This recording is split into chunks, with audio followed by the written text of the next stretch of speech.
Hello दोस्तों, क्योंकि सास भी कभी हो टू आज के एपिसोड में आपने देखा कि एपिसोड की शुरुआत में मिहिर को राहत महसूस होती है कि तुलसी परी का साथ देने के लिए मौजूद है।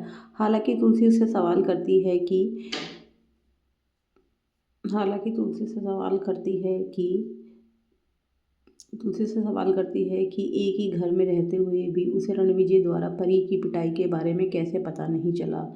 वह उसे अपने बच्चों का ठीक से ख्याल रखने की भी याद दिलाती है। इस बीच मिताली रेस्टोरेंट में किट्टी पार्टी में हंगामा करती नजर आती है। जब वह उस महिला के पास जाती है जिसने वेटर से उसकी शिकायत की थी, तो वह यह जान देखकर हैरान रह जाती है कि वह उसकी पहली नौकरानी मुन्नी है, जो अब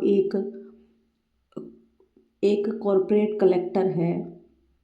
ऋतिक परी का साथ देने के लिए अपने पिता को धन्यवाद देता है। मिहिर फिर नोएना को बताता है कि परी उसके साथ नहीं आई और अपनी माँ के साथ रह रही है क्योंकि उसे घर में सुरक्षित महसूस नहीं हुआ। जब नोएना कहती है कि परी आराम से रह रही थी, तो मिहिर उसे खरी खोटी सुनाता और बताता है कि परी को उसका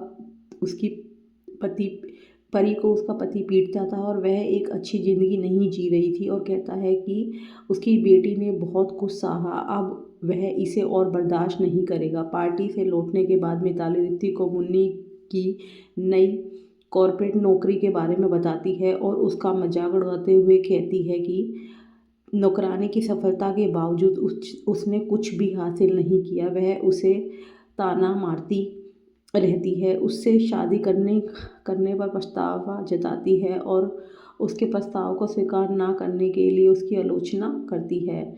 तुलसी फिर अंगद और वृंदा को फ़ोन करके परी की स्थिति के बारे में बताती है। वह उसे आश्वासन करते हैं कि वह चिंता ना करे और घर पर सबको संभालने का वादा करते हैं। हालांकि अंगद और वृंदा के बीच कहासुनी हो जाती है क्योंकि वृंदा परी का पक्ष लेती है जबकि अंगद उसकी बुराई करता है। अपनी माँ के प्यार से भावुक होकर परी तुलसी के दूध पिलाने पर भावुक हो जाती है। वह रो पड़ती है और अपनी गलतियों को स्वीकार करती है, जबकि तुलसी उसे याद दिलाती है कि हर बच्चा गलती करता है, लेकिन उन्हें सही राह दिखाना माँ का कर्तव्य है। अब आगे का एपिसोड जानने के लिए हमारे चैनल को लाइक और सब्सक्राइब कीजिए।